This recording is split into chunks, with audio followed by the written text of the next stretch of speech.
Perbuatan-Mu dalam hidup kami membuktikan Engkau ajaib adanya. Engkau bukan saja cerita masa lalu dari orang-orang yang sudah mendahului kami, tapi Engkau juga cerita masa kini bagi kami orang kekinian. Bahkan cerita masa depan kami masih ada di dalam tangan-Mu ya Bapa. Karena itu kami bersyukur kepada-Mu Tuhan untuk siang hari ini. Dengan anak-anak muda yang luar biasa. Kami ada di sini karena kami tahu masa depan kami ada di dalam tangan Tuhan. Karena itu kami berdoa supaya firman Tuhan ke depan ini membuat kami makin melihat peluang dalam kehidupan kami. Bahwa sesungguhnya Allah tidak pernah salah menyelamatkan kami. Merendahlah terus dalam hidup kami melalui kebenaran yang akan kami dengar. Hamba-Mu yang tidak ada apa-apanya, hamba taruh diri hamba dalam tangan pengasihan-Mu. Tuhan tolong hamba. Segala kuasa kegelapan roh jahat dalam bentuk apapun juga coba mengintervensi kami. Ketika kami mau mendengarkan kebenaran firman-Mu, kami bersatu menolak melumpuhkan kuasanya. Dalam nama Tuhan Yesus. Dan di dalam nama Tuhan Yesus kami berdoa. Dan siap untuk mendengarkan firman-Mu. Haleluya. Katakan sama-sama. Amin. Mari buka saudara Alkitab kita dari 1 Samuel pasal 16. Dan sementara saudara buka, saya akan sampaikan sebuah pujian untuk kemuliaan nama Tuhan. Haleluya.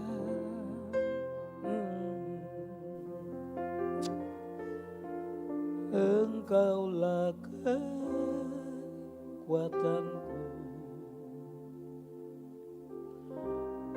tempat perlindunganku. Saat badai menerpa, aku tak akan goyah.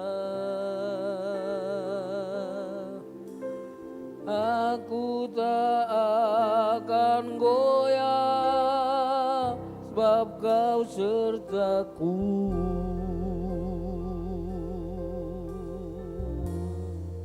Oh, Engkaulah kekuatanku, tempat perlindunganku. Saat badai menerpa, aku tak akan goyah. Aku tak akan goyah, sebab Kau sertaku. Sejauh langit dari bumi, begitu besarnya kasih-Mu. Penuhi hati kami yang rindu menyembah-Mu. Sejauh langit dari bumi, begitu besarnya kasih-Mu. Kaulah Tuhan, kekuatanku, sukacitaku. Sejauh langit dari bumi, begitu besarnya kasih-Mu. Penuhi hati kami yang rindu menyembah-Mu. Yesusku, sejauh langit dari bumi, begitu besarnya kasih-Mu. Kaulah Tuhan, kekuatanku, sukacitaku.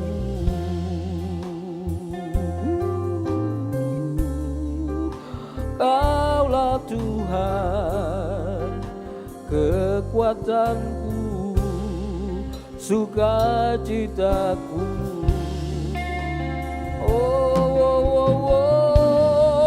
Hanya Engkau Tuhan, kekuatanku,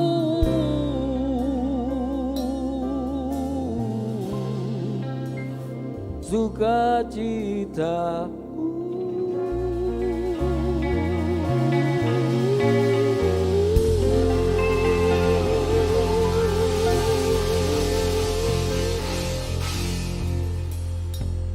Hari ini saya berbicara tentang kedaulatan Allah.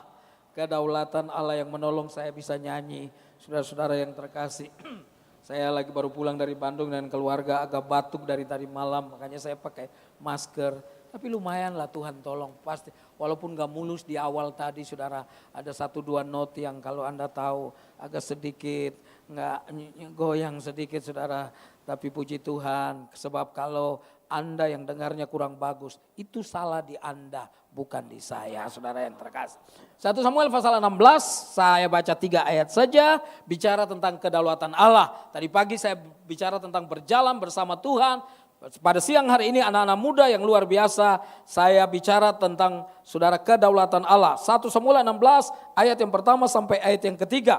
Berfirmanlah Tuhan kepada Samuel, berapa lama lagi engkau berduka cita karena Saul? Bukankah ia telah kutolak sebagai raja atas Israel? Isilah tabung tandukmu dengan minyak dan pergilah, aku mengutus engkau kepada Isai orang Bethlehem itu, sebab di antara anak-anaknya telah kupilih seorang raja bagiku. Tetapi Samuel berkata, bagaimana mungkin aku pergi jika Saul mendengarnya ia akan membunuh aku? Firman Tuhan, bawalah seekor lembu muda dan katakan aku datang untuk mempersembahkan korban kepada Tuhan. Kemudian undanglah Isai ke upacara pengorbanan itu, lalu aku akan memberitahukan kepadamu apa yang harus kau perbuat. Urapilah bagiku orang yang akan ku sebut kepadamu. Saudara-saudara yang terkasih di dalam Tuhan Yesus, latar belakang daripada apa yang terjadi ini karena Allah menolak Saul untuk menjadi raja. Ada 3 kesalahan yang dibuat oleh Raja Saul. Dalam 1 Samuel pasal 13, 1 Samuel pasal 14, 1 Samuel pasal 15. Nanti pulang di rumah dan Anda cek. Dan Anda akan ketemu karena kesalahan-kesalahan itu.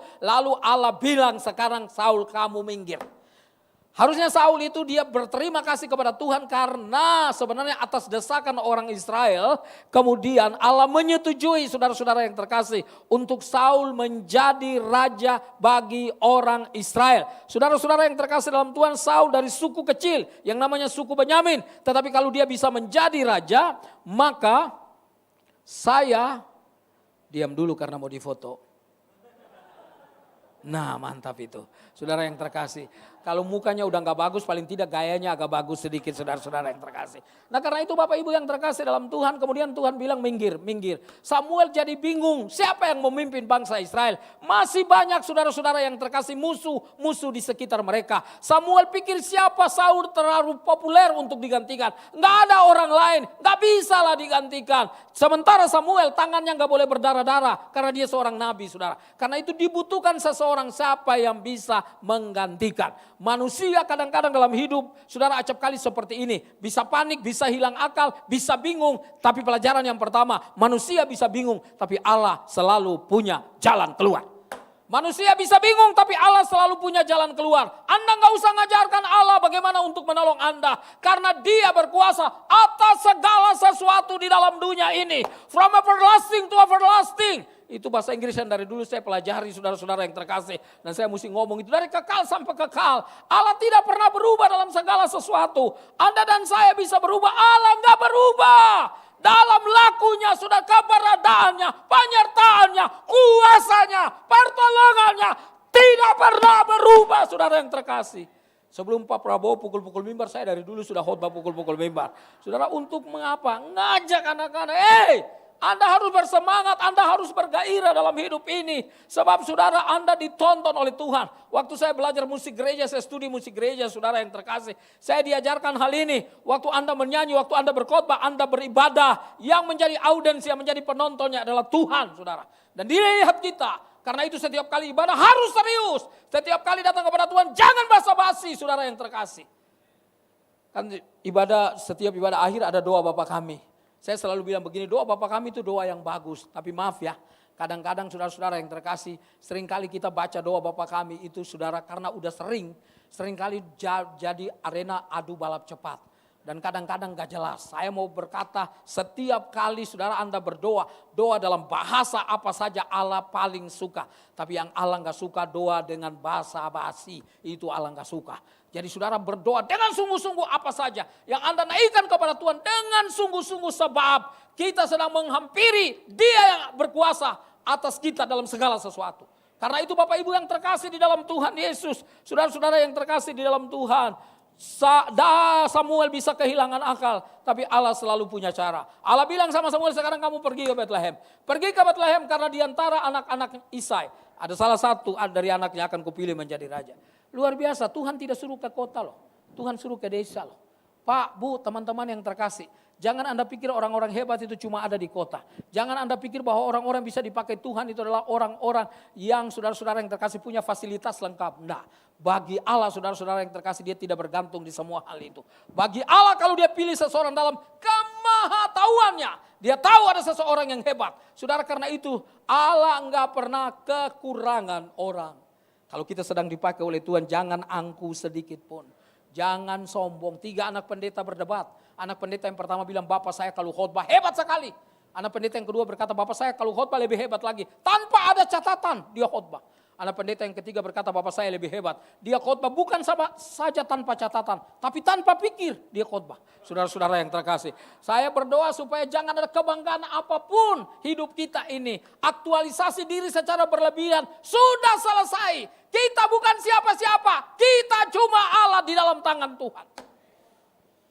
Satu ketika saudara-saudara yang terkasih, waktu saya awal gabung dengan Pak Yusuf Roni, maka saya pemimpin praise and worship. Saya mengapply sekitar 70 singer, saudara-saudara yang terkasih. Lalu ada 3 grup band profesional yang saya datang ke rumah-rumah mereka bicara tentang apa itu pelayanan. Karena orang musik itu saudara-saudara yang terkasih kuat sama rasa. Jadi kalau perasaannya bagus dia betah, kalau perasaannya nggak bagus dia nggak betah lagi. Itu orang musik, ya. Jadi perasaan dalam taraf tertentu nggak boleh dipercaya, saudara-saudara yang terkasih, ya. Perasaan itu harus ditundukkan di dalam kuasa firman. Itu baru baik. Kalau nggak Anda jadi repot. Anda jadi repot saudara. Ini orang seni kayak kita ini, saudara perasaan cepat sekali. Makanya kadang-kadang orang kalau pimpin, kalau dia rasanya enak, dibilang ada roh di sini. Tapi kalau nggak enak dia, nggak ada roh di sini. Itu tergantung dari dia. Zaman dulu kalau Anda merinding, kalau gue merinding, itu Roh Kudus ada. Sebentar dulu, Elvis Presley dulu, zaman dulu. Kalau dia udah nyanyi, Are you lonesome tonight? Itu merinding semua kita, saudara yang terkasih. Tapi nggak ada roh Allah di situ. Persoalannya bukan di situ, saudara. Persoalannya di kesungguhan hati kita. Ketika ibadah hidup apa enggak, ketika Anda dengar firman Tuhan apa enggak, itu bukan tergantung dari pengkhotbahnya. Tergantung dari kita mau siapkan hati betul-betul enggak untuk dengar firman Tuhan. Tempat persekutuan saya di Kelapa Gading, saya selalu dengar baik-baik siapa saja khotbah saya dengar baik-baik. Saya tidak mau pendekatan saya dengan ilmu berkhotbah karena nanti saya kecewa. Saya dengar baik-baik karena sesederhana apapun pelayanan itu pasti punya dampak. Pasti memberkati. Saya pernah kok di daerah kota saya nyanyi saudara-saudara yang terkasih. Sampai lagunya selesai, pemain musiknya belum dapat lagunya. Belum dapat akordnya saudara yang terkasih. Sudah selesai belum dapat. Tapi saya ke sana gereja itu masih ada. Masih ada. Masih ada. Jadi kalau salah-salah sedikit udah gak usah berantem. Gak usah bilang, lu gimana sih tadi kan udah modulasi. Lu gak lihat pemimpin pujiannya itu naik. Kalau main di C malah lo ke B. Itu turun namanya saudara. Gak usah berantem karena salah-salah sedikit saudara. Kita udah susunin lagu ini. Bait pertama 2 kali, ref 1 kali. Ulang kedua bait pertama 1 kali. Lalu refnya 2 kali. Lalu nanti modulasi. Udah kalau salah-salah sedikit gak usah berantem saudara yang terkasih. Itu hal yang remeh-temeh. Walaupun saya mau bilang. Walaupun dalam pelayanan kita harus serius mempersiapkan. Kalau kita salah-salah sedikit udahlah. Aduh ada teman saya pemain keyboard pintar mainnya. Kalau dia salah sedikit dia main itu dia sampai di depan kamar mandi dia tumbuk-tumbuk dinding. Aduh kenapa saya salah? Kenapa? Tuhan gak berubah karena Yumo. Nggak, Tuhan tetap sama. Heran ya. Kenapa? Karena orang mau dipuji. Udahlah gak usah lah. Tuhan yang aja dipuji saudara. Biarlah Tuhan yang dimuliakan saudara yang terkasih. Kita salah-salah sedikit dalam pelayanan sudahlah jalan terus. Yang penting kita mau setia. Kita mau terus belajar. Kita mau terus rendah hati. Ditegur saudara, diajar. Makanya pendeta itu susah dinasihati karena apa? Biasa menasihati orang. saudara yang terkasih. Tapi saya yakin, tadi saya ngobrol sama Pak Stephen, kita paling tidak saya ketemu satu pendeta, enggak, saudara, hamba Tuhan, enggak, kita juga bisa salah. Dan kalau orang nasihati kita, makanya saya paling menghargai hamba Tuhan yang usianya sudah 70 tahun lebih. Saya kalau ketemu di gereja seperti itu, saya hormat sekali. Karena walaupun khotbah sama batuk lebih banyak batuknya, saudara-saudara yang terkasih. Karena sudah tua, kita mesti hormati, pasti dia dalam dengan Tuhan. Enggak sembarang dia puluhan tahun memimpin gereja, enggak sembarang. Kalau Tuhan masih mempercayakan dia dalam dengan Tuhan. Saya berdoa supaya anak-anak muda kita hormati orang tua.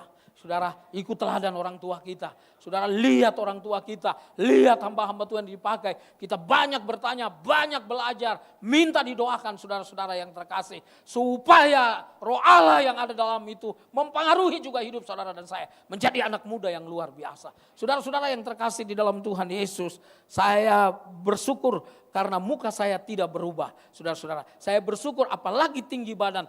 Tidak berubah saudara yang terkasih. Tidak berubah. Saya tetap awet muda saudara-saudara yang terkasih. Bapak ibu yang terkasih di dalam Tuhan. Tuhan gak habis akal, dia punya orang-orang. Jadi kalau Anda dan saya, kalau tadi sedang dipakai oleh Tuhan. Dan kemudian coba-coba mengaktualisasi diri. Tidak lagi mentuhankan Tuhan lebih. Saudara yang terkasih dalam hidup Anda. Maka Tuhan bisa bilang geser. Pinggir, saya masih punya orang yang lain. Kadang-kadang kita pikir kalau kita dipakai oleh Tuhan, oh gak ada orang yang bisa main musik sama saya. Gak ada orang yang bisa nyanyi seperti saya. Gak ada orang yang bisa khotbah seperti saya. Gak ada orang yang bisa buat sesuatu seperti saya. Gak ada orang yang punya titel seperti saya. Tuhan akan bilang minggir, saya punya banyak orang. Tapi kalau kita tetap rendah hati, Tuhan bilang maju terus anakku. Gak ada pujian gak apa-apa. Gak ada tepuk tangan gak apa-apa. Gak ada sanjungan gak apa-apa. Tapi surga memberikan penghargaan untuk orang yang setia. Setia aja lah saya. Makanya saya gak pernah pilih-pilih pelayanan. Mau gereja mau besar, gereja kecil. Suara saya khotbah sama aja begini. Gak pernah perlahan saudara. Saya pernah khotbah di Tanjung Priuk, Peti Kemas, pelayanan. Saya pikir banyak orang, saya akan duduk di depan menghadap ke sini. Saya enggak tahu di belakang orang. Begitu saya maju cuma 2 orang. Saya khotbah, saya turun ke bawah. Saya bilang, saya gak pakai mic, sampai saya ngomong sama dia. Lalu teman saya yang ikut saya bilang, Bung, orang Ambon. Dia bilang, kenapa Bung? Kok cuma 2 orang semangat sekali? Oh ini untuk Tuhan, bukan untuk manusia. 1 orang sekalipun, saya tetap semangat seperti begini. Kenapa? Ini untuk Tuhan. Ini bicara perkara-perkara kekal. Ini bukan hal remeh-temeh saudara-saudara yang terkasih. Sampai pintu terbuka kencang sekali saya khotbah. Oh bukan ya, mobil lewat saudara-saudara yang terkasih. Bapak ibu yang terkasih di dalam Tuhan Yesus. Jadi saya mau bilang sesungguhnya hidup Anda dan saya ini adalah hidup yang sungguh dipilih oleh Tuhan. Dipilih oleh Tuhan. Teman-teman ketika Anda main drum, ketika Anda main keyboard, bass, gitar saudara, ketika Anda bernyanyi pegang mic, ketika Anda sebagai soundman, apa saja yang Anda lakukan dengar baik-baik, itu Tuhan yang percayakan kepada kita. Karena itu pakai itu semua menjadi Allah di dalam tangannya. Marah-marah sekali Bapak ini, harus marah-marah untuk hal yang baik. Saudara-saudara, kenapa saya jengkel lihat orang pindah-pindah melulu saudara-saudara yang terkasih di dalam Tuhan. Ada satu ibu, bapak ibu yang terkasih, saya ketemu di satu gereja. Saya bilang, ibu udah gak di gereja sini? Enggak, kenapa? Soalnya di sana majelisnya gini-gini. Saya pindah khotbah di gereja lain, ibu itu ada lagi. Saya bilang, kenapa majelisnya? Enggak, kali ini ibu pendetanya cerewet banget saudara. Saya pindah ke gereja lain, ada lagi. Saya bilang, ibu gak usah cerita, saya udah tahu persoalannya. Masa sih Pak Hendri tahu? Iya, apa persoalannya Pak Hendri? Pokoknya di mana ada ibu, di situ ada masalah. Saudara-saudara yang terkasih. Bapak ibu yang terkasih, saya berdoa. Kita bukan orang yang membuat masalah, amin. Kita orang-orang yang membuat orang keluar dari masalahnya. Harus loh, ada banyak orang yang tinggal di tempat yang ramai tapi hidupnya sepi. Ada banyak orang. Dulu Jepang dan Jerman 2 negara yang didapati angka bunuh dirinya paling tinggi. Mamur saudara-saudara yang terkasih. Tapi kalau hati kosong, mau ngapain? Bapak Ibu. Itulah sebabnya filsuf besar yang namanya Pascal itu pernah ngomong begini. Di dalam diri manusia ada sebuah kekosongan. Dan kekosongan itu saya coba isi dengan harta benda, dengan ilmu pengetahuan. Tapi kekosongan itu tetap tinggal kekosongan. Sampai satu ketika saya bertemu dengan Sang Pencipta. Baru kekosongan itu terisi. Saya berdoa supaya kita adalah orang-orang dalam hidup menikmati kedamaian, menikmati kesejahteraan. Saudara-saudara yang terkasih, kalau makan tempe tiap hari, tapi jangan juga tiap hari. Karena di Bekasi itu ada satu keluarga, tempe itu bisa darah tinggi kalau Anda makan tiap hari. Karena di Bekasi ada satu keluarga yang makan tempe tiap hari, hari kelima suaminya pukul meja. Ini memang gak ada makanan lain, cuma ini aja. Darah tinggi saudara-saudara yang terkasih. Bapak Ibu yang saya kasihi di dalam Tuhan Yesus. Bersyukur mau makan apa saja saudara. Bersyukur saudara-saudara yang terkasih. Kita masih ada sampai saat ini. Bersyukur. Saudara, Tuhan pilih Anda dan saya. Itu yang Anda mesti bersyukur. Gak dipilih jadi presiden gak apa-apa saudara yang terkasih. Gak apa-apa. Tapi Tuhan pilih saya jadi hambanya. Bersyukur waktu Anda main musik, Anda tahu Tuhan pilih Anda. Waktu nyanyi, Anda adalah corongnya Tuhan untuk bicara tentang kebesaran Tuhan. Wah, kita kalau bersyukur seperti itu, hidup ini menjadi indah, menjadi bergairah. Saudara-saudara yang terkasih. Nah, Bapak Ibu yang terkasih dalam Tuhan, jadi pelajaran yang pertama, manusia bisa panik, manusia bisa bingung. Tapi Allah tidak pernah kehilangan akal. Ceritanya kemudian saudara yang terkasih ketika Samuel pergi lalu ke Bethlehem, ke rumah Isai. Dia bilang, Isai kumpulkan anak-anakmu karena salah satu akan jadi raja. Wah, tampil duluan siapa namanya? Eliab. Eliab itu adalah salah satu prajurit daripada Saul. Karena itu badannya pasti tinggi besar, dadanya bidang. Dalam teori vokal saudara, kalau dada makin besar karena suaranya makin low saudara. Jadi dia akan bilang sama rakyatnya, hai rakyatku sekalian, kalian siap untuk berperang? Lalu mereka bilang siap. Lalu dia bilang maju. Masa ada raja yang berkata, ayo siap-siap. Kalau berani maju, kalau enggak mundur. Raja model apa saudara yang terkasih? Saudara yang saya kasih di dalam Tuhan. Dan Samuel ketika melihat, dia bilang saudara yang terkasih, ketika mereka itu masuk ayat ke-6, 1 Samuel pasal 16. Dan Samuel melihat Eliab lalu pikirnya, sungguh di hadapan Tuhan sekarang berdiri yang diurapinya. Dari fisik dia lihat ini cocok jadi raja. Tapi apa yang Tuhan bilang? Ayat yang ke-7, tetapi berfirmanlah Tuhan kepada Samuel, janganlah pandang parasnya atau perawakan yang tinggi. Janganlah pandang parasnya atau perawakan yang tinggi, sebab aku telah menolaknya. Kesimpulannya, orang ganteng dan tinggi ditolak sama Tuhan. Loh itu dong, lihat dong. Lihat, jangan pandang parasnya atau perawakan yang tinggi. Berarti kan kesimpulannya orang ganteng dan tinggi ditolak sama Tuhan. Ini ayat mendukung banget saya dalam pelayanan saudara. Selain Yohanes 3 ayat 30, dia harus makin besar dan aku harus makin kecil. Dua ayat itu membuat saya pede kemana-mana pelayanan. Mantap saudara. No, ayat itu tidak berhenti di sana. Tapi ayat itu berkata begini, bukan yang dilihat manusia yang dilihat Allah. Manusia melihat apa yang di depan mata. Tetapi Tuhan melihat hati. Saudara, lalu kemudian masuk Abinadab, masuk Sama, masuk semua anak-anak Isai, sampai 7 anak laki-lakinya. Samuel bilang bukan. Lalu Samuel berpikir, lah Allah bilang bahwa dari salah satu dari anak Isai, ini udah anak-anaknya 7 orang, kok bukan semua? Lalu dia tanya Isai, ini anakmu semuanya? Oh enggak, masih ada satu lagi di padang jaga domba, kambing domba. Panggil dia, sebab sebelum dia datang kita enggak akan makan. Daud, penjaga kambing domba. Tidak diperhatikan loh, ayahnya enggak pernah lihat potensi apa-apa. Di dalam diri anak ini enggak cocok untuk jadi raja, enggak cocok. Orang cuma mengembalakan kambing domba, bagaimana mau jadi raja? Ada di padang, apa yang dia mau lihat? Apa yang dia mau kasih kepada rakyat? Apa yang dia bisa pimpin? Gimana enggak bisa? Jadi di mata Isai, ayahnya Daud itu enggak masuk hitungan. Bukankah sering kali dalam hidup kita punya anak-anak, kita sering, saudara-saudara yang terkasih, membeda-bedakan.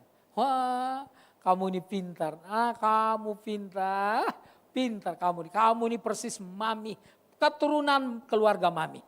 Coba lihat, kakaknya mami itu notaris terkenal. Adiknya mami itu pengusaha terkenal. Mami sendiri dokter terkenal. Jadi memang kamu itu turunan mami. Persis mami, kamu juga cantik dan pintar. Tapi koko kamu itu persis papa punya turunan. Itu persis papa turunnya. Itu kakaknya papamu dulu itu nggak naik-naik kelas sampai ketua yayasannya meninggal. Wah jangan, Pak, Bu, jangan Pak. Saya mau berteriak, jangan. Kalau anak-anak itu Tuhan kasih sama kita. Lihat saya, pasti ada maksud di dalamnya. Anak-anak yang hebat. Tapi Anda hari ini kalau Anda berkata, tapi anak saya seperti ini. Proses Tuhan bagi dia belum selesai Pak. Sayangi terus anakmu. Kalau Tuhan kasih, pasti Tuhan punya maksud. Saya ketemu terlalu banyak orang. Saya pelayanan anak preman, anak debt collector di daerah Blok M. Saya pelayanan dulu di Depok anak-anak preman, saudara-saudara yang terkasih. Waktu di Depok itu agak menarik gitu. Ada yang berkata, gue mau bersaksi kalau persekutuan. Temannya tanya, kok lo berani? Gue udah minum katanya. Wih, saudara yang terkasih. Jadi mereka minum baru berani. Satu kali saya suruh doa syafaat. Kalau doa syafaat dikasih ke mereka itu nggak boleh hari itu. 1 minggu sebelumnya. Padahal cuma 1 pokok doa. Itu dihafal 1 minggu sebelumnya. Bahkan ada yang masih di bawah-bawah catatannya. Waktu mulai doa syafaat ditanya, sudah siap? Mereka bilang siap, kita tanya satu-satu, siap. Satu-satu pokok doa dan doanya serius banget. Wah, doa saudara. Anda tahu anak orang preman kalau berdoa Bapak kami? Ada satu kata di sini. Dan jangan bawa kami ke dalam pencobaan sebab kami bisa datang sendiri ke sana. Itu mereka punya doa. Saudara-saudara yang terkasih, itu doa anak-anak preman. Jadi saudara-saudara yang terkasih dalam Tuhan, 4 orang ini sudah dibagi pokok doanya. Masing-masing 1 pokok doa. Yang pertama 1 pokok doa lolos. Yang kedua 1 pokok doa lolos. Yang ketiga, wah mungkin dia agak pintar. Dia berdoa bukan cuma pokok doa dia saja. Tapi pokok doa teman yang terakhir dia doakan juga. Begitu temannya terakhir langsung cuma bilang amin. Terus teman-temannya bilang begini, lo kok gak doa? Dia cabut pisau Bapak Ibu. Dia bilang doa gue diambil sama dia. Woi, saya sama teman saya kita loncat. Sabar kita bilang saudara. Anda tahu dari situ 1 orang jadi hamba Tuhan. Di daerah Blok M 3 orang jadi hamba Tuhan. Tuhan masih bekerja. Jangan pernah bilang terlambat. Enggak. Selama anakmu masih hidup, selama orang tuamu masih hidup, selama siapa saja yang kita doakan masih hidup, proses Tuhan masih ada di dia. Kasihi dia terus, cintai dia, doakan dia. Supaya dia bisa saudara-saudara yang terkasih menjadi orang yang membanggakan keluarga kita.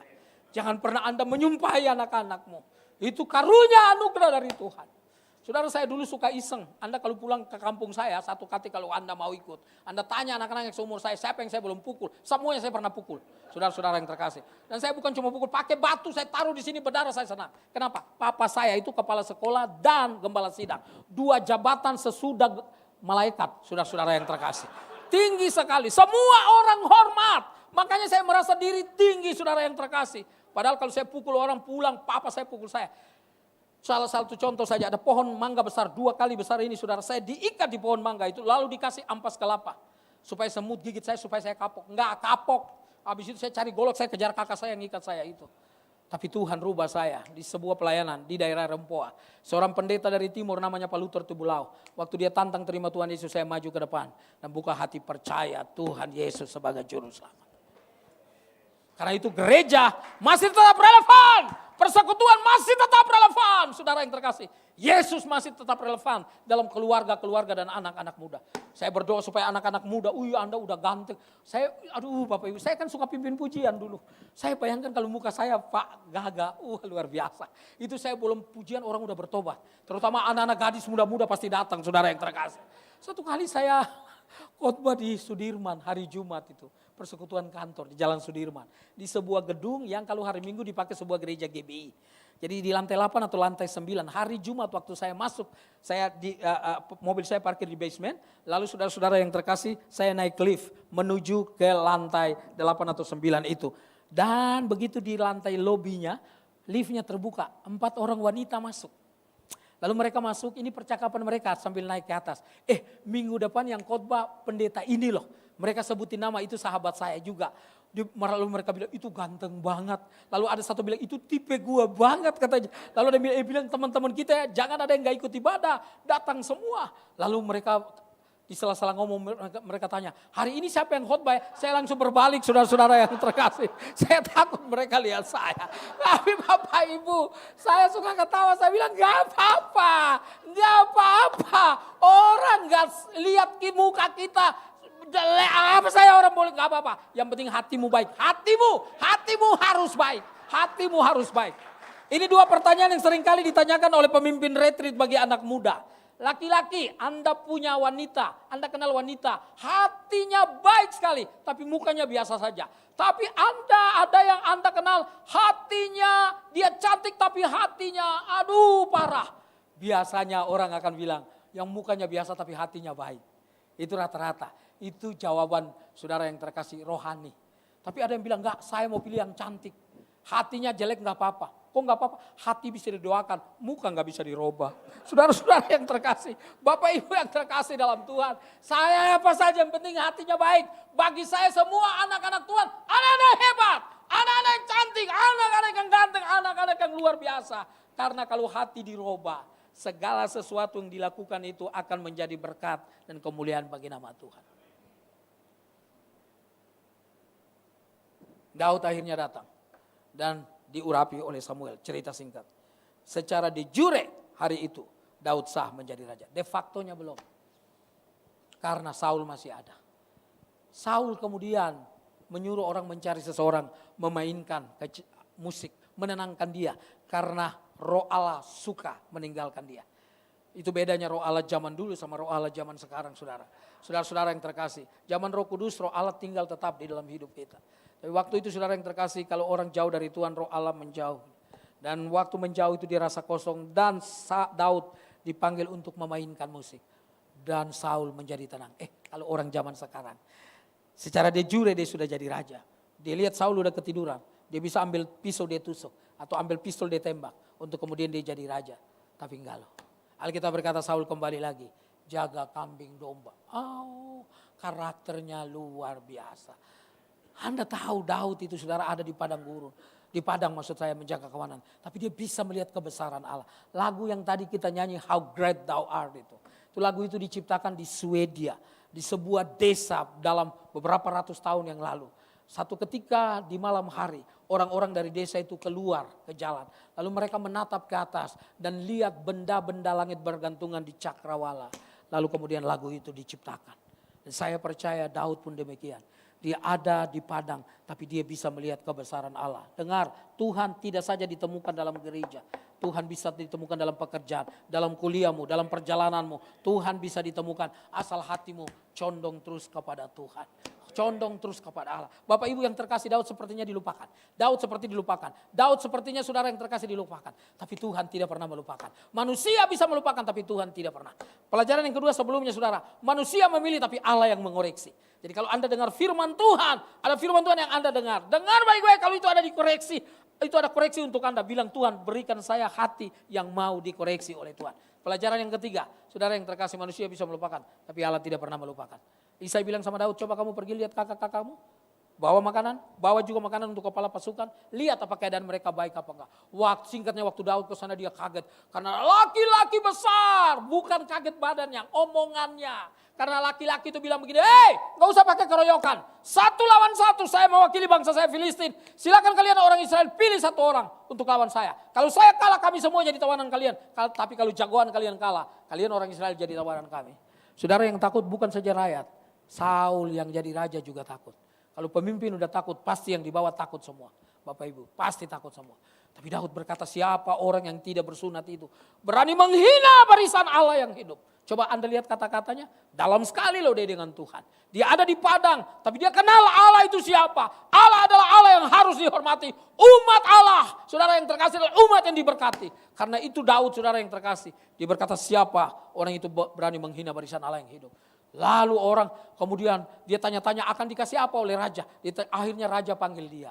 Raja bilang kamu siapa? Saya Daud, saya hambanya Isai. Kamu mau berperang lawan orang itu gak bisa. Orang itu dari masa muda sudah berperang. Kamu itu masih muda, gak punya pengalaman, gak punya pengetahuan. Gak punya hambamu ini kata Daud. Biasa mengembalakan kambing domba. Kalau datang singa atau beruang yang menerkam salah satu peliharaan saya akan kejar dan lepaskan. Dan kalau dia mau terkam saya akan pegang janggutnya. Dan saya akan banting dan saya bunuh. Dan hambamu ini pernah membunuh salah satu binatang. Dan orang yang tidak bersunat itu, dia akan sama seperti salah satu binatang. Saudara lihat, orangnya boleh kecil. Nyalinya Pak, gede Pak. Bukan nyali. Ini bicara tentang keyakinan akan kehadiran Allah dalam hidupnya. Dia boleh kecil tubuhnya saudara. Yang di sana 3 meter.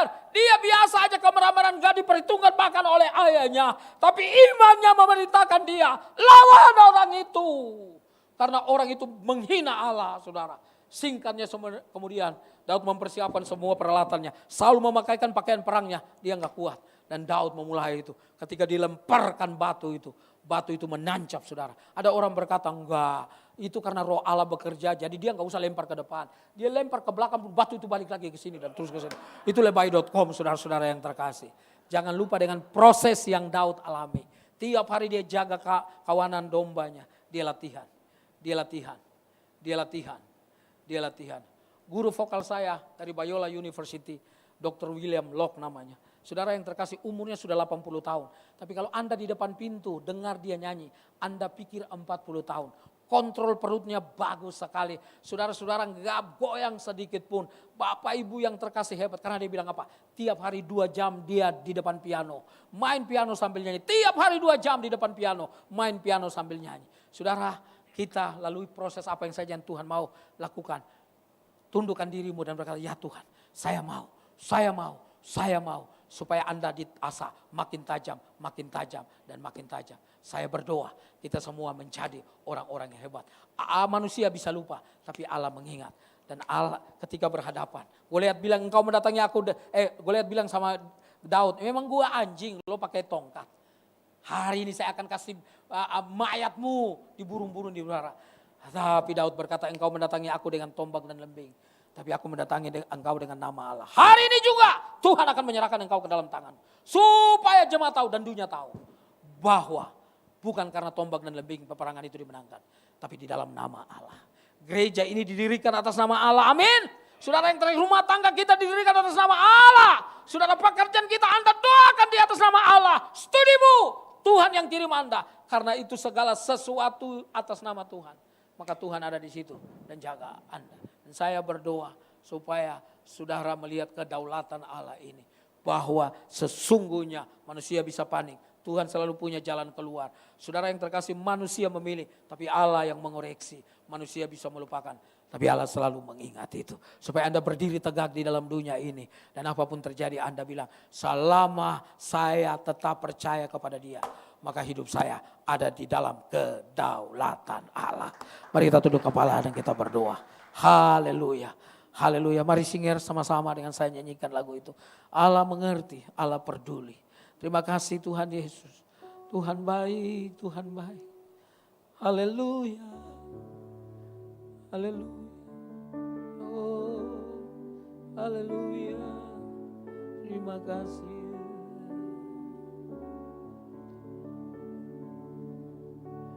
Allah mengerti, Allah peduli segala persoalan yang kita hadapi, tak akan pernah dibiarkannya ku bergumul sendiri. Sebab Allah mengerti banyak perkara.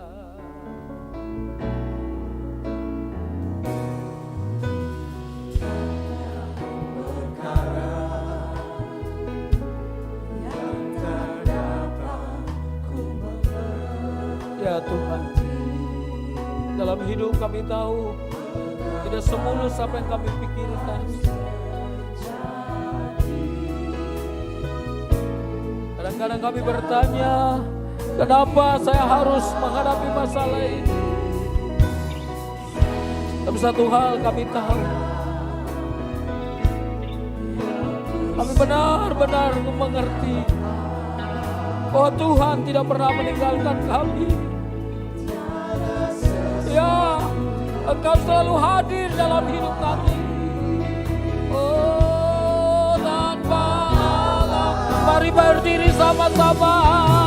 Jesus, Allah mengerti, Allah peduli segala persoalan yang kita hadapi, takkan pernah dibiarkannya ku bergumul sendiri.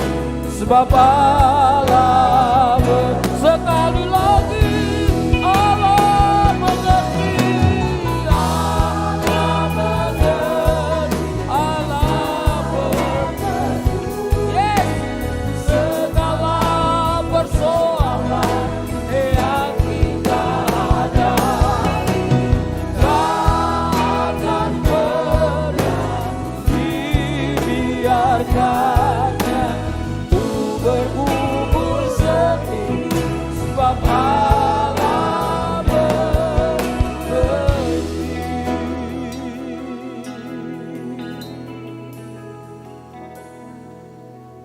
Dalam hidup saya pernah mengalami ketika stroke ringan menyerang saya. Vonis dokter adalah saya koma, mulut bengkok dan lidah penuh. Tapi Tuhan tolong saya, semua itu tidak terjadi. Ada banyak hamba-hamba Tuhan datang ke rumah sakit mendoakan saya selama 17 hari. Ada banyak berkat yang saya mengalami.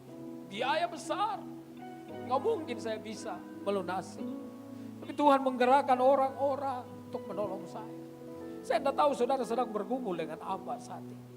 Jangan pandang persoalan. Pandang Allah yang besar. Allah yang dahsyat. Yang luar biasa, yang tak tertandingi. Bahkan maut pun sudah dikalahkan oleh Tuhan. Sambil tunduk kepala, mari pikirkan beberapa saat. Apa yang saudara-saudara alami saat ini? Pergumulan apakah yang sedang saudara alami? Bawa sama Tuhan. Tuhan gak pernah lupakan janji. Tuhan ada di sini. Saling pegang tangan kalau Anda suami istri berdekatan. Tuhan ada di sini. Dia tahu, dia mengerti. Haleluya. Haleluya.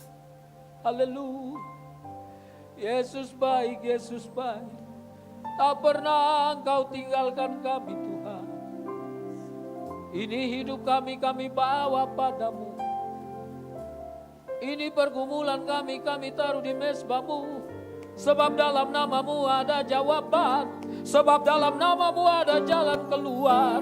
Sebab dalam namamu ada pertolongan. Mujizatmu masih berlaku sampai saat ini.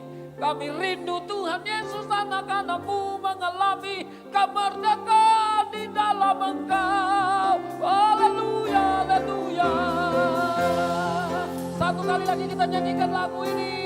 Haleluya, haleluya.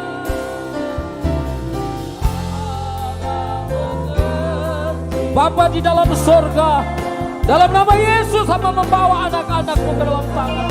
Semua pergumulan apapun yang dia lakukan, angkat itu Tuhan, jawab itu Tuhan, tentukan itu dalam hidup mereka, supaya mereka tahu Tuhan Yesus tempat yang paling tepat untuk kami berharap dan percaya adalah Engkau Yesus.